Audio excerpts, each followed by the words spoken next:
நாமம் மட்டும் மகிமைப்படுவதாக. இந்த நாட்களில் கையெழுத்து வேதாகமத்தின் மூலமாக ஆதியாகமம் முதல் வெளிப்படுத்தின சுவிசேஷம் வரைக்கும் என் கையை கொண்டு கர்த்தர் அருளின வார்த்தைகளை அவர் எனக்கு எழுத கொடுத்த தயவுக்காக நான் முதலில் ஆண்டவருக்கு நன்றி செலுத்துகிறேன். இரண்டாவதாக, கர்த்தர் இந்த நாளில், அதாவது 2 அக்டோபர் 2022 எழுத தொடங்கினோம். இன்று 15/6/2025 986 நாட்களுக்குள்ள வேதாகமத்தை முழு வேதாகமத்தையும் எழுதி முடிச்சிருக்கிறோம். 3 வருடத்துக்குள்ள முடிக்க வேண்டும் என்று எங்களுக்கு கூறியிருந்தார்கள். 3 மாதத்திற்கு முன்பாகவே கர்த்தர் எழுதி முடிக்க வைத்த தயவுக்காக நன்றி செலுத்துகிறேன். இந்த நாட்களில் எழுதும் பொழுது சில பலவீனம் சுகவீனங்கள் எங்களுக்கு வந்தாலும் கூட கர்த்தர் அவருடைய வார்த்தையை என்னை எழுத வைப்பதற்காக அவர் பலத்தினால் இடை கட்டி எந்த ஒரு தடையின்றி இன்று எழுத வைத்து நிறைவு செய்ய வைத்திருக்கிறார். அதற்காக நான் ஆண்டவருக்கு நன்றி செலுத்துகிறேன். வேத வசனத்தின்படி 2 தீமோத்தேயு 3:16 படி வேத வாக்கியங்கள் எல்லாம் தேவ ஆவியினால் அருளப்பட்டிருக்கிறது. தேவனுடைய மனுஷன் தேறினவனாகவும் எந்த நற்கிரியையும் செய்ய தகுதி உள்ளவனாகவும் இருக்கும்படியாக 1 தீமோத்தேயு 1:3. அடுத்ததாக 1 தீமோத்தேயு 1:3 தர்க்கங்களுக்கு ஏதுவாய் இருக்கிற கட்டுக்கதைகளையும் முடிவில்லாத வம்ச வரலாறுகளையும் கவனியாதபடிக்கு நாம் ஆண்டவரோடு நேரத்தை செலவிடும்படியாக எழுதுவதே கையெழுத்து வேதாகமத்தின் நோக்கமாக இருக்கிறது. அதே போல தேவனாகிய கர்த்தர் 10 கட்டளைகளை எழுதி கொடுக்கும் பொழுது அவர் விரலினால் எழுத தொடங்கி இன்று நம் விரலினாலும் தேவனுடைய வார்த்தையை, அவர் அருளின வார்த்தைகளை நம் விரலினால் எழுத நமக்கு ஒரு வாய்ப்பை தந்திருக்கிறார். உபாகமம் 17:20 படி அவன் லேவியராகிய ஆசாரியரிடத்தில் இருக்கிற நியாயப்பிரமாண நூலை பார்த்து தனக்காக ஒரு பிரதியை எழுதி தன்னிடத்தில் வைத்து கொண்டு தன் ஜீவனுள்ள நாளெல்லாம் அதை வாசிக்க கடவன். இப்படி செய்வதினால் தானும் தன் குமாரரும் இஸ்ரவேலின் நடுவே தங்கள் ராஜ்யத்திலே நீடித்து வாழ்வார்கள். ஏன் உபாகமம் 17:20 அதன்படி எழுதணும்னு சொல்றோம்னு சொன்னா, இஸ்ரவேல்ல ராஜாவாகிறவங்க நியாயப்பிரமாண நூலை அவங்க கைப்பட எழுதி ஒரு பிரதி எடுத்து தனக்காக வைத்துக் கொள்ள வேண்டும் என்று சொல்லியிருக்கப்பட்டிருக்கிறது. நாமளும் இன்று ராஜரீக ஆசாரிய கூட்டமா ஆண்டவர் நம்மளை பார்த்திருக்கிறார். அப்ப நம்மளும் நம்ம கையினால அந்த பிரதியை எடுத்து நமக்காக வைத்துக் கொள்ள வேண்டியது இருக்கிறது. வெளிப்படுத்துதல் 1:3 அவர் சொல்கிறார், இந்த தீர்க்க தரிசன வசனங்களை வாசிக்கிறவனும் கேட்கிறவர்களும் இதில் எழுதியிருக்கிறவர்களை கை கொள்ளுகிறவர்களும் பாக்கியவான்கள் அப்படி என்று சொல்லப்பட்டிருக்கிறது. வேதத்துல என்ன எழுதப்பட்டிருக்கோ அதை அப்படியே கை கொள்ளுகிறவர்கள் பாக்கியவான்கள் சொல்லப்பட்டிருக்கு.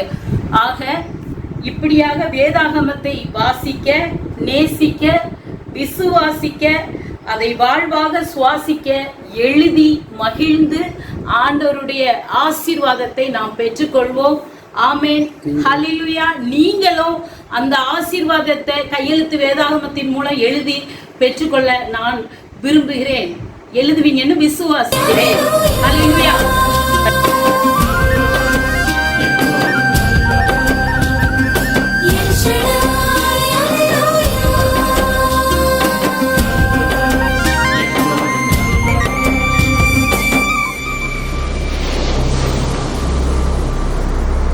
ஆகாதது எதுவும் இல்ல, உம்மால் ஆகாதது எதுவும் இல்ல.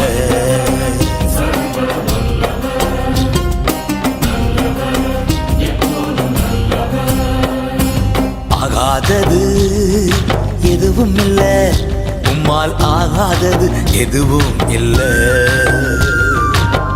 அகிலம் அனைத்தையும் உண்டாக்கி ஆளுகின்றீர், அகிலம் அனைத்தையும் உண்டாக்கி ஆளுகின்றீர். ஆகாதது எதுவும் இல்ல, உம்மால் ஆகாதது எதுவும் இல்லை.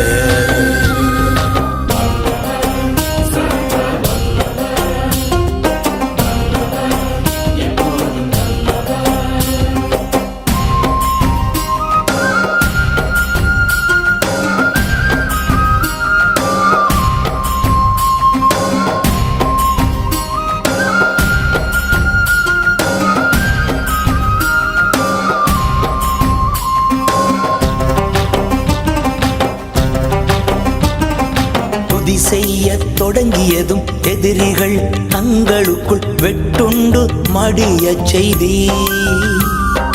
துதி செய்ய தொடங்கியதும் எதிரிகள் தங்களுக்குள் வெட்டுண்டு மடிய செய்தி. உம்மாலாகும் எல்லாமாகும், உம்மாலாகும் எல்லாமாகும். ஆகாதது எதுவும் இல்லை, உம்மாலாகாதது எதுவும் இல்லை.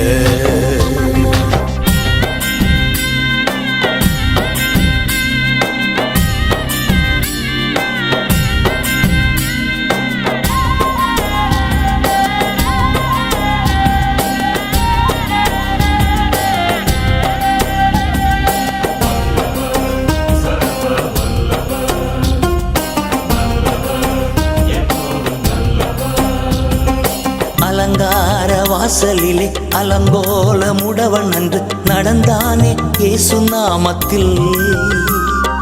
அலங்கார வாசலிலே அலங்கோல முடவன் அன்று நடந்தானே இயேசு நாமத்தில்.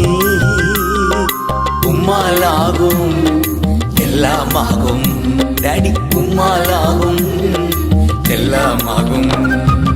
ஆகாதது எதுவும் இல்லை, உம்மாலாகாதது எதுவும் இல்லை.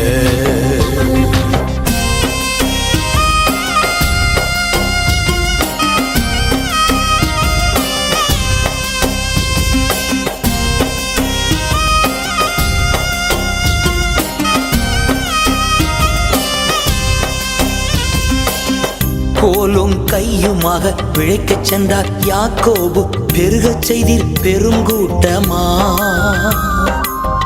கோலும் கையுமாக பிழைக்கச் சென்றார் யாக்கோபு, பெருகச் செய்தீர் பெருங்கூட்டமா.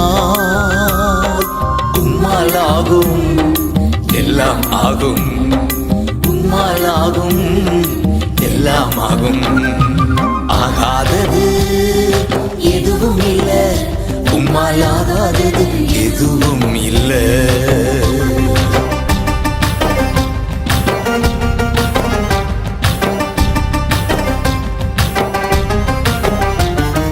கண்ணீரை கண்டதாலே கல்லறைக்கு சென்றவனை கரம் பிடித்து தூக்கிவிட்டி.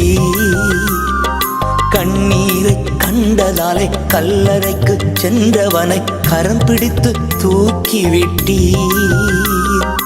உம்மாலாகும் எல்லாம் ஆகும், உம்மாலாகும் எல்லாம் ஆகும். ஆகாதது எதுவும் இல்லை, உம்மாலாகாதது எதுவும் இல்லை. அகிலம் அனைத்தையும் உண்டாக்கி ஆழுகின்றேன், அகிலம் அனைத்தையும் உண்டாக்கி ஆழுகின்றேன். ஆகாதது எதுவும் இல்லை, உம்மாலாகாதது